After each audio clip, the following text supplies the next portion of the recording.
से है, जहां पर घनश्याम तिवाड़ी ने अशोक गहलोत पर तीखा हमला बोला। उन्होंने कहा कि गहलोत के कार्यकाल में भ्रष्टाचार का रिकॉर्ड बना था। कांग्रेस आलाकमान गहलोत से पीछा छुड़ाना चाहते थे। गहलोत सरकार में पेपर लीक और अव्यवस्था फैली रही है। क्या कुछ कहा है, आपको सुनवाएंगे। पूर्व मुख्यमंत्री श्री अशोक गहलोत कांग्रेस हाईकमान से और राजस्थान की कांग्रेस पार्टी से सब प्रकार की आशा छोड़कर प्रेस के माध्यम से अब हवाई उड़ान भर रहे हैं। श्री गहलोत साहब को मैं बताना चाहता हूं कि उन्होंने घोटाला की चर्चा की है। घोटाले अगर हुए हैं तो उन्होंने रिकॉर्ड बनाया है कि उनके कार्यकाल में 11 अफसर एसीएस से लेकर एक्शन एएन तक और उनके साथ काम करने वाले व्यापारी और उनकी सरकार के कैबिनेट मंत्री वो सब आज जेल में उनके घोटालों की चर्चा कर रहे हैं। इसी प्रकार आरजेएचएस के बारे में उन्होंने जो कहा, उस समय बार बार सब जगह बंद हो जाता था, पेमेंट नहीं होता था। आज उसको गलतियों को ठीक करके उसका काम ठीक प्रकार से किया जा रहा है। जहां तक नौकरियों का सवाल है, इस सरकार ने समयबद्ध रूप से 1.25 लाख से ज्यादा नौकरियां दे दी है और 2 लाख से अधिक नौकरियों का आगे प्रति महीने का कैलेंडर जारी कर दिया है। मल्लिकार्जुन खड़गे की ओर से प्रधानमंत्री मोदी पर की गई विवादित टिप्पणी से सियासी पारा हाई है और बीजेपी ने इस पर कड़ा विरोध भी दर्ज कराया है। कैबिनेट मंत्री कर्नल राज्यवर्धन सिंह राठौर ने खड़गे के अनुभव पर सवाल उठाए, इसे बेहद ही अशोभनीय व्यवहार बताया। उन्होंने इस बयान को कांग्रेस की हताशा और खड़गे द्वारा राहुल गांधी के करीब आने की एक कोशिश करार दिया है। कभी भी हमारी संस्कृति का सम्मान नहीं करा है और जब यही जो एक व्यवहार है वो अब खड़गे जी भी दिखा रहे हैं, तो निश्चित रूप से ये लोकतंत्र पे, हमारे चुनावी प्रक्रिया पे एक काला धब्बा है। इस तरह की राजनीति करना, इस तरह की भाषा को इस्तेमाल करना हमारी संस्कृति में भी नहीं सिखाते। देखिए, चुनाव में हार जीत होती है, इसको स्वीकार करना चाहिए और जनता लोकतंत्र के अंदर चर्चा, बहस, डिबेट्स ये चाहती है। आप तर्क दीजिए ना। अब तर्क की जगह देश के चुने हुए प्रधानमंत्री को आप आतंकवादी बोल रहे हैं। मतलब एक तरह से करोड़ों लोग जिन्होंने प्रधानमंत्री मोदी जी को चुना है, एक तरह से तो गाली पूरे करोड़ों लोगों के, हिंदुस्तानियों के लिए है। तो निश्चित रूप से बहुत घटिया स्तर पे राजनीति को लेकर आए हैं। उन्हें पुनः विचार करना चाहिए और माफी मांगनी चाहिए। ब्यावर शहर में दिन दहाड़े चोरी की वारदात से हड़कंप मच गया। नेहरू गेट के बाहर खन्ना कॉलोनी में अज्ञात चोरों ने एक सूने मकान को निशाना बनाया। बताया जा रहा है कि घर में कोई मौजूद नहीं था और इसी का फायदा उठाकर चोरों ने मुख्य गेट और कमरों के ताले तोड़े। चोरों ने 2 कमरों में रखी अलमारियों को खंगाला। करीब 52,000 रुपए की नकदी के साथ सोने चांदी के जेवरात चोरी कर लिए।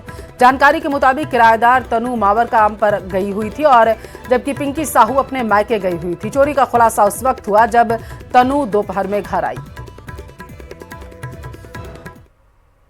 मुझे काम से निकली थी, ठीक है, मैं गलत बंधु के काम करती हूँ। अच्छा। मैं लंच में खाना 3 बजे खाना खाने आई थी यहाँ पे, तो मेरे घर के ताले टूटे हुए थे, अलमारी के ताले टूटे हुए थे, मेन गेट का ताला टूटा हुआ था और लॉकर में सिर्फ 50,000 रुपए, चांदी की अंगूठी, सोने की अंगूठी और ब्रेसलेट, ये सब गुम। जिले के सुजानगढ़ में बीमा क्लेम घोटाले की जांच तेज हो गई है। जोधपुर से आई सीबीआई टीम ने नयाबास स्थित प्रतीक चोटिया के घर दिन भर कार्रवाई की। टीम ने कई घंटों तक पूछताछ कर मामले से जुड़े अहम तथ्य जुटाए और इस दौरान घर से जरूरी डॉक्यूमेंट्स भी जब्त किए गए। जानकारी के मुताबिक प्रतीक चोटिया इस मामले में नामजद आरोपी हैं। ये घोटाला सीकर स्थित न्यू इंडिया इंश्योरेंस कंपनी के डिविजनल ऑफिस से जुड़ा हुआ बताया जा रहा। मामले में NIACL के अधिकारियों और सर्वेयर के खिलाफ केस दर्ज है। तकरीबन 13 बीमा क्लेम के जरिए 27,68,000 रुपए के फर्जीवाड़े का आरोप है। डीएसपी उमाकांत शर्मा के नेतृत्व में पूरी कार्रवाई की गई है।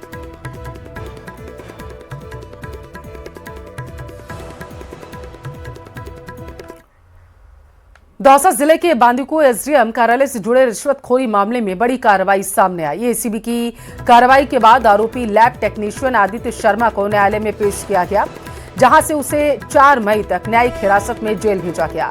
आरोपी को एसीबी ने रिश्वत लेते हुए ट्रैप किया था। जानकारी है कि आदित्य शर्मा डिप्यूटेशन पर एसडीएम कार्यालय में तैनात था और उस पर एसडीएम के नाम पर रिश्वत मांगने का आरोप है। सोमवार को हुई कार्रवाई के बाद मंगलवार को उसे कोर्ट में पेश किया गया। मामले की सुनवाई एसीबी कोर्ट जयपुर में हुई। इस दौरान एसीबी अधिकारियों ने एसडीएम राम सिंह राजावत से भी गहन पूछताछ की है। फिलहाल जांच जारी है। सीकर के खाटू श्याम जी मंदिर में उत्तराखंड के मुख्यमंत्री पुष्कर सिंह धामी ने पूजन अर्चन कर बाबा श्याम का दर्शन लिया है। उन्होंने मंदिर में उत्तराखंड सहित पूरे देश में सुख समृद्धि और खुशहाली की कामना की। दर्शन के दौरान श्याम मंदिर कमेटी के पदाधिकारियों ने मुख्यमंत्री का दुपट्टा ओढ़ाकर और प्रतीक चिन्ह भेजकर स्वागत किया। मंदिर परिसर में सुरक्षा व्यवस्था के विशेष इंतजाम किए गए। मीडिया से बातचीत में मुख्यमंत्री धामी ने मंदिर व्यवस्था की सराहना की।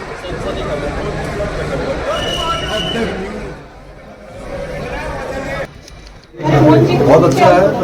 बाबा श्याम का बहुत पवित्र स्थान है। बहुत आसपास वो एक और एनआई का भी रहेगा। उत्तराखंड में बड़ी संख्या में बाबा के भक्त हैं। ऑलरेडी समय समय पर बाबा के कीर्तन होते हैं, भजन होते हैं। एक वीडियो कॉल और बैंक अकाउंट साफ। सुनने में भले ही फिल्मी लगे, लेकिन ये हकीकत है पिलानी की, जहां साइबर ठगों ने लोन क्लियरेंस के नाम पर एक शख्स को ऐसा फंसाया कि देखते ही देखते उसके खाते से 1 लाख से ज्यादा रुपए गायब हो गए।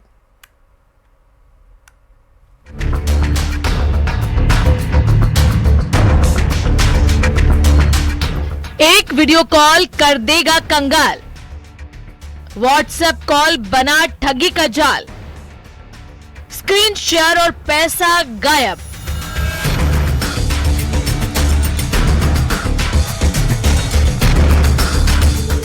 एक वीडियो कॉल और खाते से लाखों रुपए गायब हो गए। ये कोई फिल्म नहीं बल्कि सबसे खतरनाक सच्चाई है, जहां लोन क्लियरेंस के नाम पर आए एक वीडियो कॉल ने एक शख्स के बैंक खाते को नील कर दिया। जी हां, ये मामला झुंझुनू के पिलानी से आया है, जहां साइबर ठगों ने सिकंदर अली नाम के शख्स को निशाना बनाया। साइबर ठग अब नए तरीके अपनाकर लोगों को अपना शिकार बना रहे हैं। सिकंदर अली ने अपने मकान के निर्माण के लिए लोन लिया था, जिसमें से करीब 1.25 लाख रुपए उसके खाते में बचे थे। 18 अप्रैल को सिकंदर के पास एक अज्ञात कॉल आया। कॉल करने वाले ने खुद को लोन अधिकारी बताया और व्हाट्सएप वीडियो कॉल पर जोड़ दिया, जिसके बाद ठग ने लोन क्लियरेंस के नाम पर स्क्रीन शेयर करवाया और मैसेज बॉक्स खोलने को कहा। इसी दौरान उसने सिकंदर अली के फोन से ओटीपी हासिल कर लिया और नेट बैंकिंग के जरिए अपने अकाउंट को बेनिफिशियरी के रूप में जोड़ दिया। लेकिन नई बेनिफिशियरी जोड़ने में 24 घंटे का समय लगता है, तो ठगों ने अगले दिन का इंतजार किया और 19 अप्रैल को दोबारा कॉल किया और फिर से सिकंदर अली से स्क्रीन शेयर करवाकर बैंक का पूरा एक्सेस ले लिया। फिर क्या था, ठगों ने सिकंदर अली के खाते से 49,500 रुपए ट्रांसफर किया और 64,000 रुपए ट्रांसफर कर लिए। मेरे साथ फ्रॉड हुआ है। मैं परसों मेरे पास फोन आया बैंक से, इंसर्ड बैंक के नाम लेके। पहले फोन आया, फिर उसने मेरे से ये कहा कि व्हाट्सएप कॉलिंग, आपका व्हाट्सएप नंबर यही है। व्हाट्सएप मेरे फोन के एंगेज, बोले मेरे खाता पहले से कोई लोन वोन का था, तो आपका खाता कंप्लीट हो चुका है, अब आपको लोन और मिल जाए। तो मैंने इसे कहा कि मेरे को लोन नहीं चाहिए, मेरे बाबू फिर आगे नेगेटिव विषय में काम आएंगे आपको। थोड़ी देर मेरे करीबन शादी फंक्शन चल रहा था और मेरे से थोड़ी देर करीबन आधा 15 मिनट बात की। फिर उसने कहा कि कल आपसे बात करूंगा। तो 2 दिन किया, तो मेरे पास मेहमान बैठे थे, बातें की। बोला आपका व्हाट्सएप कॉलिंग चालू रखो और बोले इसको आप स्कैनिंग बुक करके रख दो, कोई दिक्कत वाली बात नहीं, मैं कार्रवाई कर रहा हूँ। इस दौरान शादी समारोह में व्यस्त होने के कारण सिकंदर अली को तुरंत ठगी का पता नहीं चला। अगले दिन जब उसने खाते की जांच की तो बैंक खाते से पूरी रकम गायब मिली, जिसके बाद पीड़ित ने तुरंत साइबर हेल्पलाइन नंबर पर शिकायत दर्ज करवाई। फिलहाल साइबर पुलिस मामले की जांच में जुटी हुई है। सिकंदर अली की ये कहानी सिर्फ एक केस नहीं बल्कि एक चेतावनी है हर उस व्यक्ति के लिए जो मोबाइल और बैंकिंग का इस्तेमाल करता है।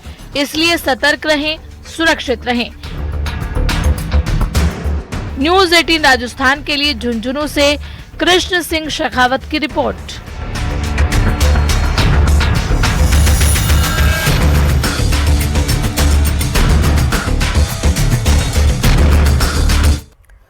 खबर प्रतापगढ़ से है, जहां पर मंत्री हेमंत मीणा की तबीयत अचानक बिगड़ गई है। बड़ी खबर आप तक पहुंचा रहे, चक्कर और घबराहट की शिकायत के बाद अस्पताल लाया गया है। देखिए, मेडिकल जांच के बाद जिला चिकित्सालय उन्हें लाया गया है। वरिष्ठ डॉक्टर्स ने उनकी मॉनिटरिंग शुरू कर दी है, उनका इलाज शुरू कर दिया गया है। हाई ब्लड प्रेशर की पुष्टि फिलहाल के लिए हुई है। जो प्रथम दृष्टया जानकारी है वो यही है कि हाई ब्लड प्रेशर की पुष्टि हुई है। हालात पर डॉक्टर्स लगातार नजर बनाए हुए हैं उनकी। आज ही जयपुर से मंत्री मीणा लौटे थे और 1 महीने में तीसरी बार ऐसा हुआ है कि उनकी तबीयत जो है वो अचानक बिगड़ गई है। तो मंत्री हेमंत मीणा की तबीयत एक बार फिर से बिगड़ी है। बताया जा रहा है 1 महीने में ऐसा तीसरी बार हुआ है कि उन्हें अस्पताल आना पड़ा है। जयपुर में हाल ही में स्वास्थ्य जांच और इलाज उन्होंने अपना कराया था। तो ये बड़ी खबर आपके टेलीविजन स्क्रीन पर है। हालांकि राहत की बात यह है कि डॉक्टर्स पूरी तरीके से उन पर नजर बनाए हैं। ज्यादा जानकारी लेंगे प्रतापगढ़ से संवाददाता चंचल हमारे साथ टेलीफोन लाइन पर जुड़े हुए हैं। चंचल, जरा बताइए, मंत्री को क्या शिकायत थी, क्यों हॉस्पिटल लाया गया है? जी बिल्कुल, राजस्व मंत्री हेमंत मीणा आज ही जयपुर से लौटे थे और जयपुर से लौटने के बाद में एक बार फिर से उनकी तबीयत बिगड़ गई। उनके अंबा माता स्थित उनके निवास पर उनको चक्कर आने और जी घबराने की शिकायत हुई थी। इसके बाद में उन्हें जिला चिकित्सालय लाया गया है, जहां पर आईसीयू में उनको भर्ती किया गया है और जो वरिष्ठ चिकित्सक हैं वो उनका भी उपचार कर रहे हैं। तो चिकित्सक, जैसा कि हमारी पीएमओ से बात हुई तो पीएमओ का कहना है कि उच्च रक्तचाप के चलते ये शिकायत हुई है और उसी को देखते हुए उपचार किया जा रहा है। और साथ ही जो पूर्व अभी 1 महीने में तीसरी बार उनकी तबीयत बिगड़ी है और उसको चलते जयपुर में भी उन्होंने इलाज करवाया था और जयपुर के चिकित्सकों की राय पर ही उनका यहाँ पर उपचार किया जा रहा है। जी, डॉक्टर से आपकी बात हुई, उन्होंने क्या कहा है तबीयत को लेके? जी, अभी हमारी जिस प्रकार से पीएमओ से हमारी बात हुई है तो पीएमओ का कहना है कि अभी हाल फिलहाल स्थिति में सुधार है और वो आराम है और अभी वो रेस्ट कर रहे हैं। जी ठीक है, बहुत शुक्रिया चंचल जानकारी साझा करने के लिए।